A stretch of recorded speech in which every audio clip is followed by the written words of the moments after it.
Let's see if he's coming in. How are you? Hi, Mark. Hi, Mark. Justin here. How you doing? How's everything? Doing well. How's it going on your end? It's going great. It's going great. So thank you both for joining me. I'm excited to talk to you. So I don't know how much you know about us. I'll introduce myself, and then I was going to ask you a little bit if you could introduce yourself first, and then I wanted to find out more about your program. But so I'm a lifelong martial arts practitioner. I am a Taekwondo practitioner primarily under the World Taekwondo Federation, Kukiwan. Been doing that forever. I am a writer. I used to work for Taekwondo Times magazine before Taekwondo Life started. And then I got involved about 4 years ago, which was a crazy time to jump into print magazines. We're print and digital. And then last year we added this podcast.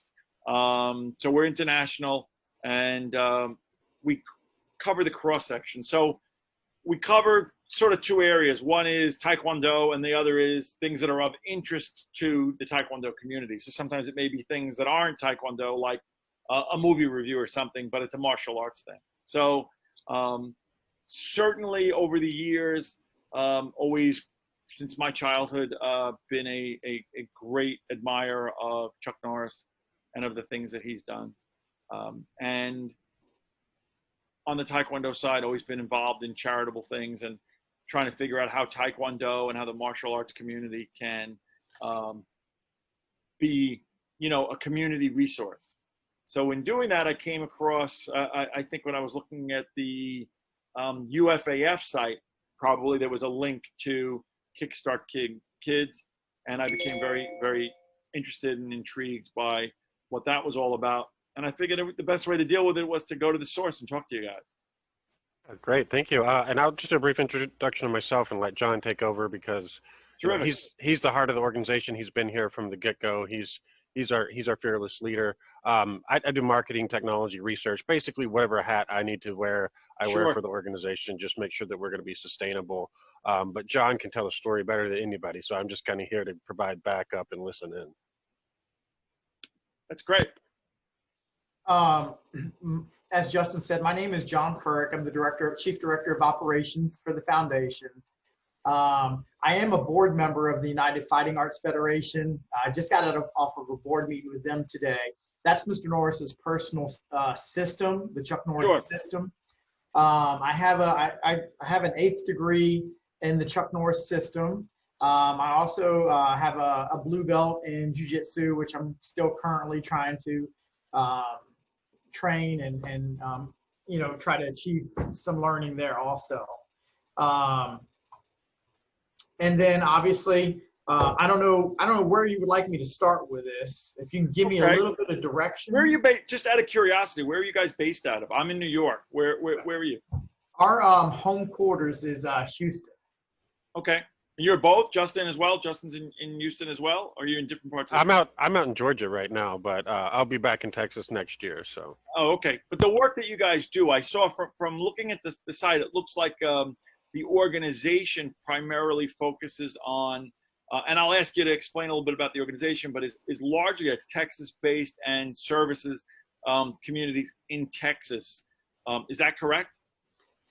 We have ventured outside the state in the past, but the reason we kind of retracted back to Texas is that we wanted to expand across the state of Texas and then use Texas as a beacon state to say, hey, we have something good that's working down here in Texas in the school system. Then we take it state to state instead of just pop shot and have a school in Chicago, have a school in Philly. We wanted to expand through the state of Texas and then go state to state. Very good. So let's roll it back so that to give the ground level. We're talking about Kickstart Kids, right? So, and I know that there was it was a Kick Drugs Out of America Foundation, right? Was the original or something of that nature. Tell me, what is Kickstart Kids? What is the mission of it, and a little bit of the history of it? Sure. Well, I think we'd have to start with our illustrious leader, Mr. Norris. He grew up, and I'm going to talk a little bit about him just so that you know how this came to fruition. Sure. He grew up in backwoods Oklahoma, extremely poor. In fact, so poor that he had an outhouse to use the restroom. He didn't have a father figure in the house. His father was an alcoholic and a wanderer, a womanizer. And so that left him and his other brothers to be raised by a single mom.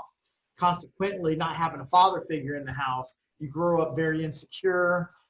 You might not believe this, but he was non-athletic, very insecure. So he grew up through his childhood days so shy that he wouldn't even get up to get in front of the class to give a book report. He would just take the F. Fast forward, he gets 18. He joins the military, and he's stationed over in the Air Force over in Korea.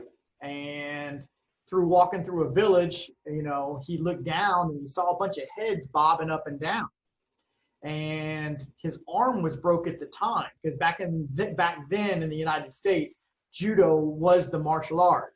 Well, he broke his arm doing judo.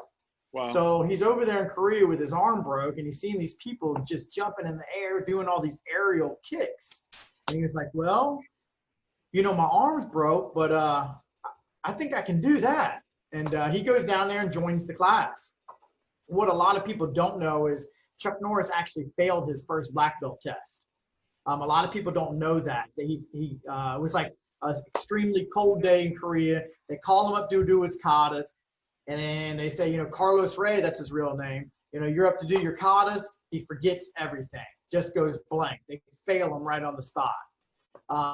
Through perseverance, obviously, he goes back, 8 months later, passes his black belt test, comes back to the stateside, and, he's wanting to become a cop, but then he decides to open up karate school. Through that, one of his students was by the name of Steve McQueen, Sure. an actor.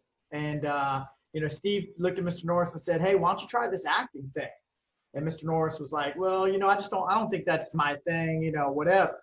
Well, Steve McQueen paid for his acting lessons to kind of get him going. Then you have all his movie strings. Then you have Walker, Texas Ranger. And so Sure. through that, his fame, he was able to meet President Bush. And he got an invite to the White House. And through that visit, President Bush, asked Mr. Norris, hey, you got money, you got fame, what do you want to do? And he was like, well, this is the way I grew up, very poor, very insecure. And it wasn't until I joined the martial arts on what it did for me. And it gave me this confidence that I could, succeed with anything that I did. And I'm thinking that what about all these kids that can't afford to go to a commercial karate school and pay $150 a month? What about those kids? What about our communities, and what could this change the nation if I taught this inside the schools?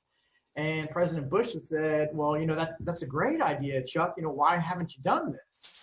And he said, well, I have done it. I went to the school board of California, and they looked at me like, you're crazy, and you're not going to teach these bad kids how to fight even better. Doesn't make any sense. So President Bush asked Mr. Norris, like, I have some connections in Houston, and how does Houston sound to you? And Mr. Norris was like, well, Houston's as good as any place. Let's do it. And so we started in 4 original schools in the Houston area. 3 of them were in Houston, and 1 of them was in Galveston, Texas. And they put us in the roughest schools that you could find. I don't know if it was to show us that karate wouldn't work inside the school system or what their thinking was. However, we hired Mr. Norris hired top of the line professional martial artists that could instill an awesome character education program. We were formerly known as Kick Drugs Out of America. And if you recall back in the 90s, early 90s, that was the rage. Everything was drugs and it was gang related. So we were kind of this anti-drug, anti-gang program when we first started out. And we were only in inner city schools. We took on the roughest schools. We didn't even go out in the suburbs or even rural areas for that. Now, as time went on, we kind of started to sit back and think, and we're like, well, you know, there's problems all over.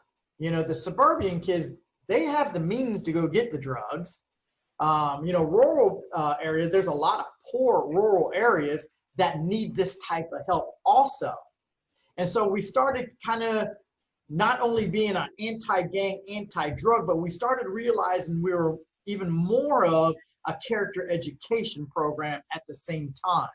So even though we have an intense physical curriculum that I think is pretty stringent, and you know, we're putting Mr. Norris's stamp on it, so it has to be really strong. But that's just scratching the surface with us. What we're really about is our character education program. And what we do is we use martial arts as the vehicle or the carrot to attract these kids so that we can instill the integrity, the discipline, the structure.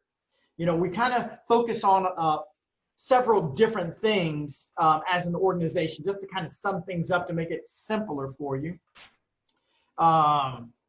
You know, martial arts, as you know, you're a martial artist, we deal with fight or flight. And kids fight when they're scared, and they run when they're scared. And what martial arts does is it instills those confidences that there are other ways to figure things out, whether they walk it out, talk it out, find someone else to help them out. There are other ways to do things aside of fight and run. So we deal with fight or flight. Another thing that really sets us apart is we believe in hand-ups and not handouts. We want to give you the tools to be successful. We're not going to give you the green belt. We're going to show you the way, but you have to accomplish these goals. Another thing that we really believe in is everybody's entitled now. I want this, but I don't want to work for it. So what martial arts does, and in particular Kickstart Kids, is we smack that sense of self-entitlement right in the face. As I just said to you, you don't just get a green belt. Have you attended these classes? How are you doing in your other classes? Is your behavior where it should be? And then the last thing is we really believe in grabbing a kid by his heart so his head will follow. Those are kind of the just ground rules, foundation. Those are phenomenal. Those are phenomenal. Those things are that we go on. So we started in four schools in Houston, one in Galveston, and then it has just grown every single year. And we are in 60 schools across the state. And Justin, if I misspeak, please, I get going. I think we're in 59 now. Yeah, we're in 59 now. Yes, sir. Right. I think we did lose one to the COVID whole thing where they're trying to figure some things out. We were at 60 across the state of Texas. We are in inner city, downtown, rough schools. We are in suburban, upscale schools. We are in your rural areas. We're in your high-end rural areas and your kind of rougher rural areas also. And we have found that it applies, you know, to pretty much everybody. And one thing that, you know, really took us back is that this program is just as, if not more popular with the females as it is the males. I mean, the females have lined up in droves to take this class. Obviously, we know, you know, self-defense, but just having a lot of our kids that we work with, they don't have male role models in the house. And as you know, it's tough for a male not to have a male role model, but when a female doesn't have a male role model in the house, it really leads to a lot of destruction. And so we have found having that black belt mentor on that campus every day, working with the kids, and I'll explain how it operates in just a minute. That's great. Has been very instrumental in the growth. You know, we focus on the middle school years, that 6th grade, 7th grade, and 8th grade year. We have found that, you know, a lot of things are geared towards the elementary and a lot of things are geared towards the high school. And this forgotten stage, this middle school stage, the kids are forgotten. And so what we want to do is be there to grab them, surround them with kids that are like-minded, that are teach them goal setting, discipline, structure, show them that over 3 years, if you can almost attain a black belt, you can pretty much do, whatever you set your mind to. Developing a black belt for us, yes, we have self-pride. That's what we want to do. However, that's not our main goal. Sure. Our main goal is to try to equip them with the tools to be successful in life. Now, we do run a high school program, so they can take it 6th, 7th, and 8th grade, and they'll leave us with what we call a red belt, which obviously, is an advanced rank. Sure. They go on to high school, but they can come back to our after-school program to keep training and to try to attain their black belt. And at this point, it was Mr. Norris's dream to be hiring our own kids. Well, we're 27 years into the game now, and I was an original instructor, but now we're hiring all of our own kids running programs. We've hired all of our own students, our area managers and regional managers, and it's really, we're seeing this whole cycle now. That's great. So how does the program operate? And if I forget anything, please just kind of chime in. You got a question? Because I'll just keep going. I'll have questions, but go ahead. You're doing great. You're leading it along in a way that it's very clear. It's very lucid. So that's great. Okay, awesome. Okay, how it works is basically we get applicants all across the state, or excuse me, all across the country, to be honest with you. In fact, the world. I get stuff from Africa, from all over crazy places.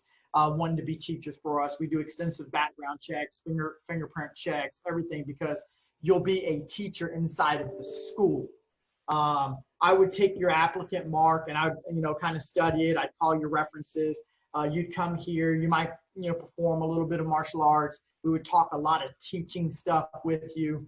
And then you are on staff for a year before we even put you on a campus.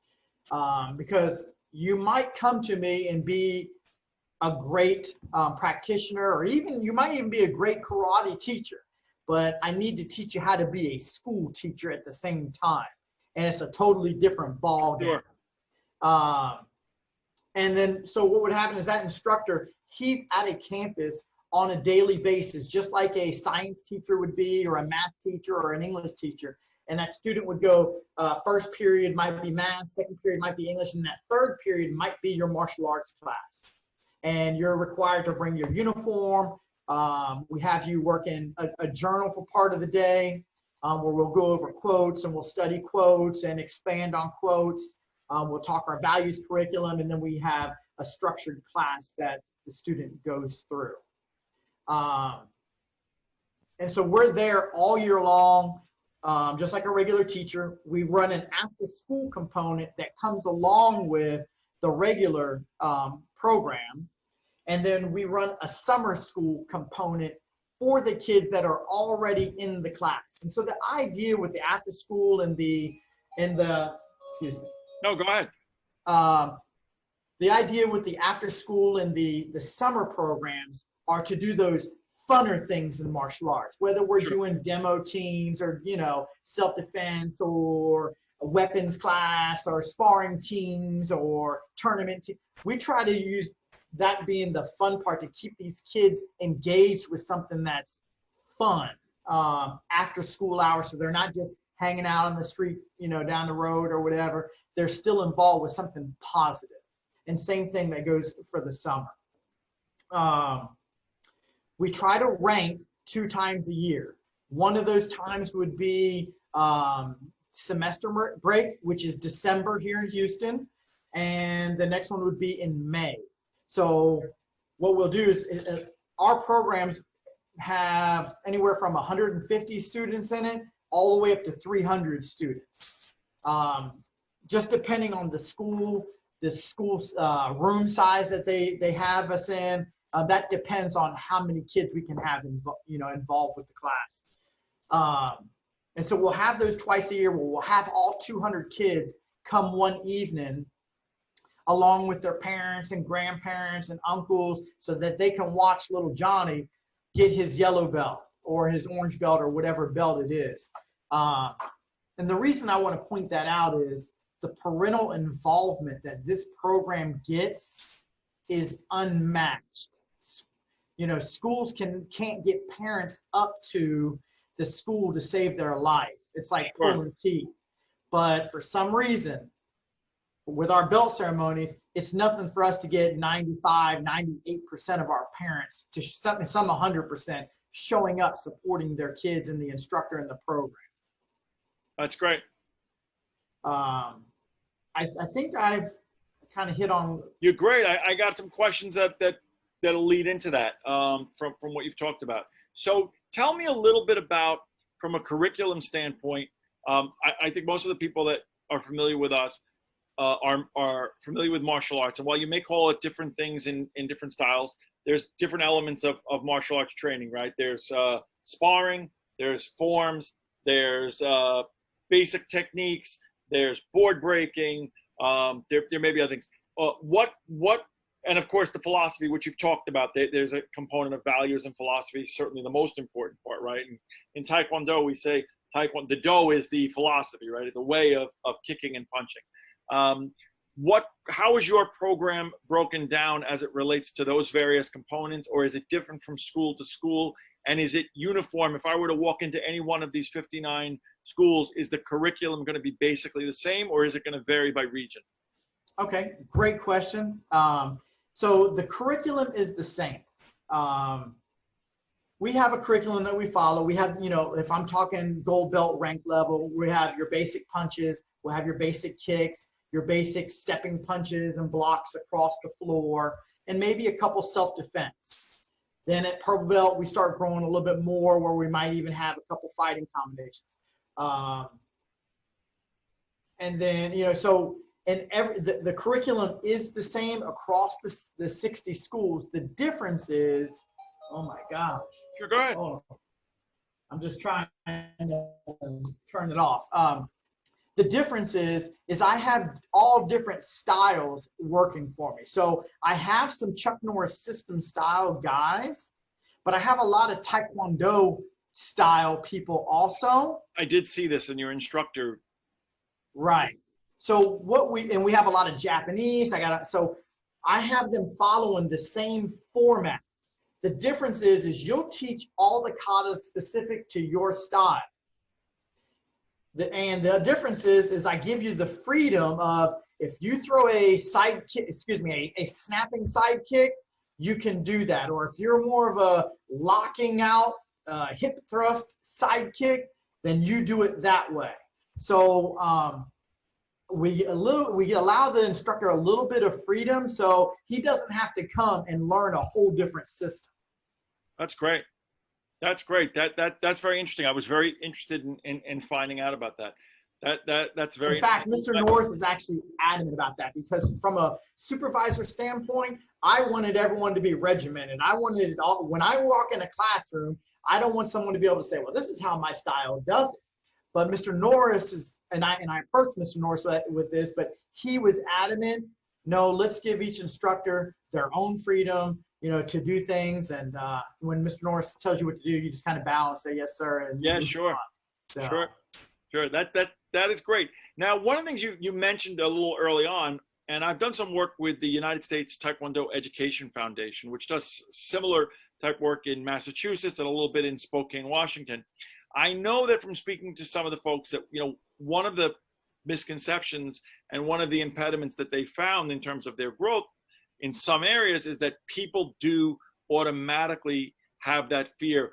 Oh, you're going to teach my child to become violent. I don't want my child, which is, again, over the course of time, I've heard people say the impediment that they had growing up to their parents letting them join martial arts was exactly that.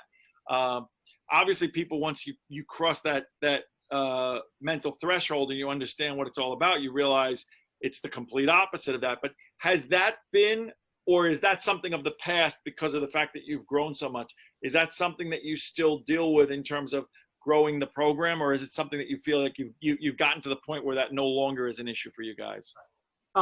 Good question. And you're right. It was a huge thing at first, principals thinking that we're going to be busting people's nose open in the school. And so, we had to, and accidents do happen. This is a combat sport. Don't get me wrong. And that does happen, but not to the level that I think was once feared. One thing strategically, what we have done with the curriculum is that whole first year, we don't allow them to spar. Everything is pretty much stationary. They move a little bit, but the idea there is to let's work on our fundamental skills. Let's build a foundation. Let's build confidence in them.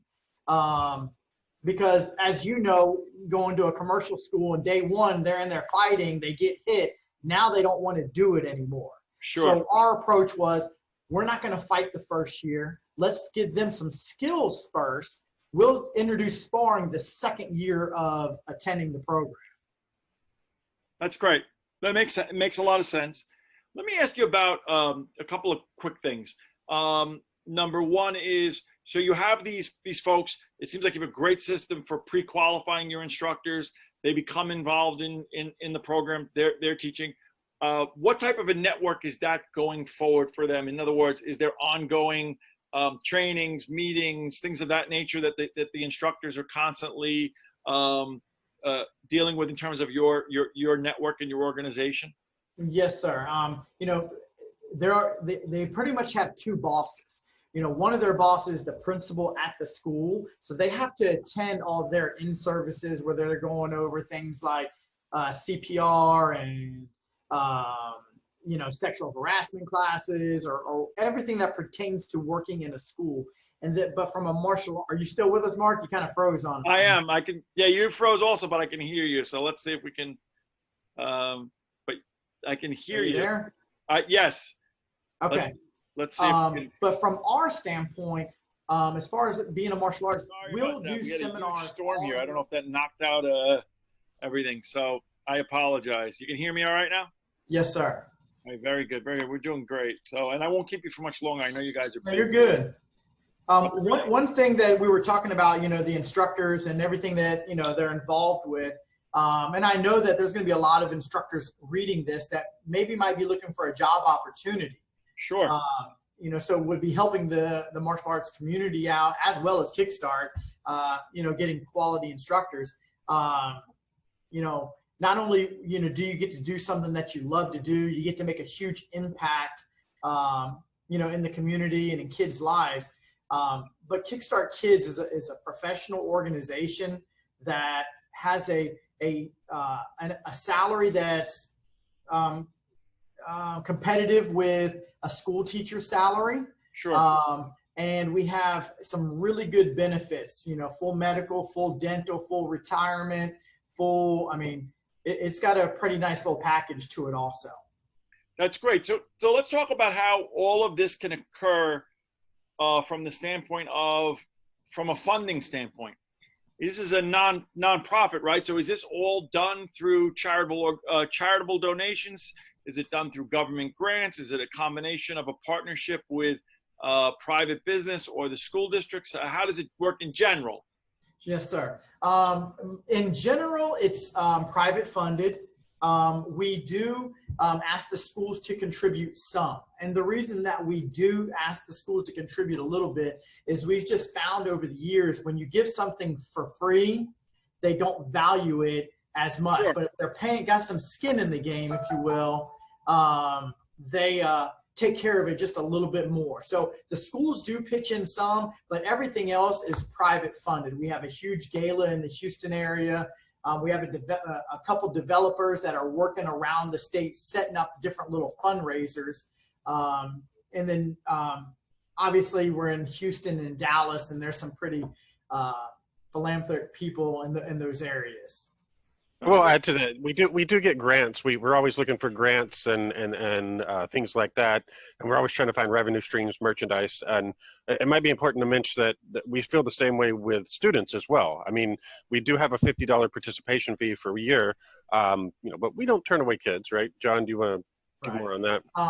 So Justin, as we were saying, you know, skin in the game, you know, so we used to give the kids for free, and so they'd lose a uniform every other day, and we kept replacing you. So eventually we was like, no, we're going to put a charge in here. Well, guess what? Now they don't lose their uniforms. Sure. And so, you know, unless we don't turn any child away. So if there's a hardship, we do what we call as an in-kind, where, you know, the student might work in the classroom for the week or whatever, so that he feels like it just wasn't given to him and he actually worked for it. Yeah, so no child is ever turned away because they can't pay for something. That's wonderful. That's great. It's a great program. So let me ask you a couple of things. We're in this crazy pandemic since March. It's affected so much of the country. How I know you were, going into your school year. You said goes into. I'm not sure when your summer normally starts and when your school year normally, what your normal calendar is. But how has this affected your program? It's hard for anybody to not have some impact, but how has it impacted on the program specifically or generally? Well, I really won't know till school starts personally, but it has affected us already because we're not going to be live. And obviously that's how you make your huge impacts when you're face to face, and that's where you're making your huge impacts. However, that being said, it's not all doom and gloom. And what I mean by that is I sat back, I was like, man, this isn't going to sound professional, but this sucks, man. That's true. It sucks. That's a good way to describe it. But I was like, I think we might have an opportunity here because karate is an individual sport. 85% of the time, it's an individual sport. Most of the time. Sure. We do some partner stuff. Yeah. However, so we started putting videos together. We started doing some Zoom classes and getting kids involved. And we started really picking up steam because kids weren't doing anything. And this was the one class that they were looking forward to doing because they were on lockdown. Sure. And so thanks to Justin, he had the forethinking to get parent surveys put out there and student surveys. And so we've collected all these surveys saying through the pandemic, what Kickstart Kids has meant for them. It kept them, this was the one thing that they looked forward to. This was an activity that helped them with stress relief. And, obviously, all of the benefits. Sure. And the reason I say we have an opportunity is that, we're going to go virtual the first part of the school year. Well, usually our competition in the school is really the gym program. Right. Kids either pick gym or they come to karate. Well, going virtual, when you do gym class, you're not going to do kickball, and what are you going to do? You're going to do calisthenics 3 times, and the kids are going to be bored as heck. But this is a changing every day, something engaging that the kid gets to be part of.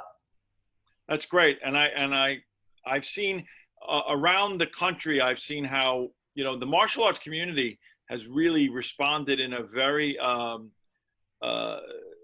vigorous way to the changing dynamic. I've been really impressed with some of the things that I've seen, and many of the schools have been founded by folks that are older, that aren't necessarily as technologically sophisticated, but they've managed to find the way, whether it be through the next generation or through key students, and I think it's really amazed me. And nobody will ever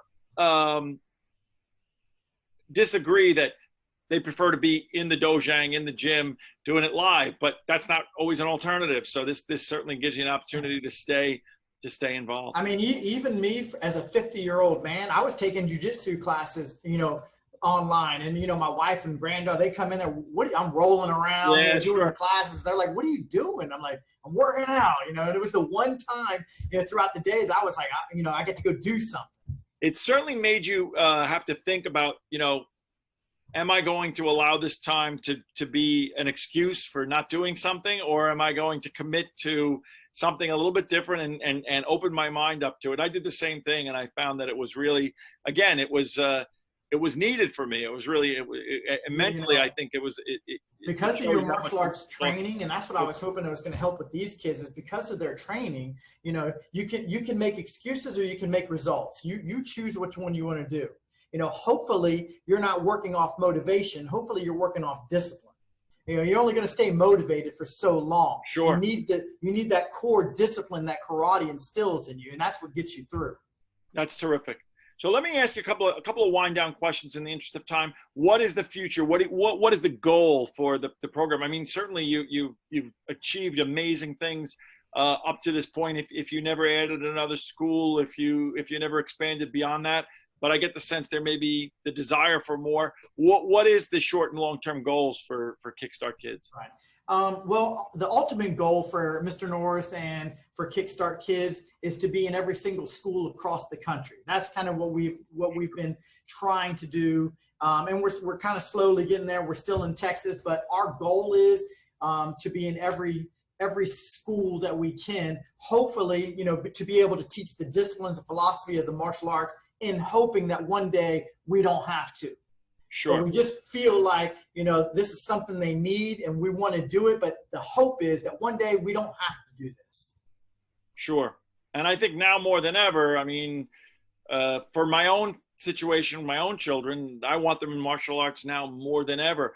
And not because necessarily I want them to learn I certainly want them to defend themselves, but I certainly want them to have that safe haven and a place where they're around like-minded people who understand the things that you talked about and earlier. Support is one of the short-term goals we're looking for. John, That's I was just great. going over a little bit about how, right now we could really use some exposure and support to continue the program, because martial artists understand the benefit of this program more than anybody else. So if you want to give to a charity, why not this one? Sure.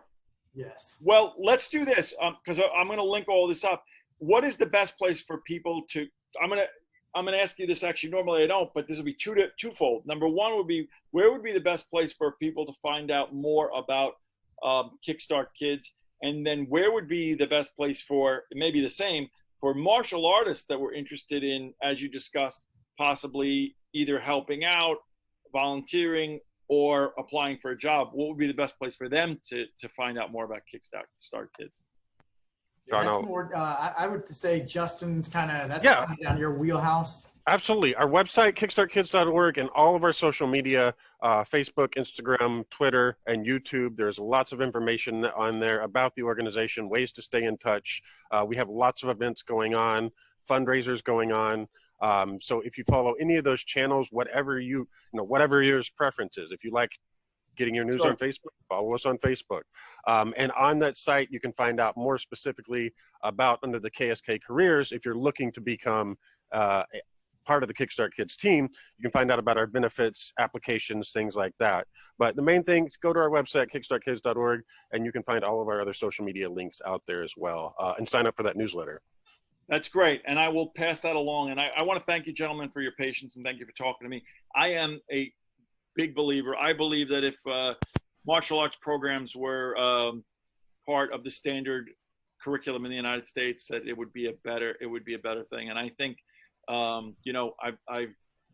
I've talked over the years, between my own training and between the work that I've done in media, there is not one person who I've spoken to that hasn't just really benefited from martial arts practice. The only regrets that people have are they wish they started earlier. They wish they never took the break. They wish they never stopped training. No one ever says, I'm so sorry I got involved. I've never heard it one time. I've never heard anything but life-changing stories from people from, the community aspect of it, the self-defense, the protection aspect of it, but most importantly, the self-actualization aspect of it. So I think what you're doing and your delivery mechanism is just really phenomenal, and I'm not surprised, and I thank you for taking the time to talk to me, and I thank you for all you're doing. Thank you, sir. Thanks a lot for helping us out. We really appreciate it. We will definitely shout it out to the world. And Justin, if you can send me whatever, either photos, links, logos, whatever you want me to include, I'll include it, and we'll let you know as we get closer to posting all this stuff. But and I feel free to call back if you think of something else or whatever. Absolutely. And then what I'll do is I'll reach out to you when travel's a little bit better. I'd love to come out and see your headquarters, and I'd love to come out and see some of your classes to the extent that we could do that. I'd love to see what you do on the ground level. I'd love to be able to do that. So unfortunately, not the greatest time to start traveling around, but hopefully in the fall and into the start of the new year, we can get together. I'd love to come out and see you guys. Yes, sir. Thank you so much. Thank you. Thank you for your patience as well. I really appreciate it. Thank you. Take care. Take care.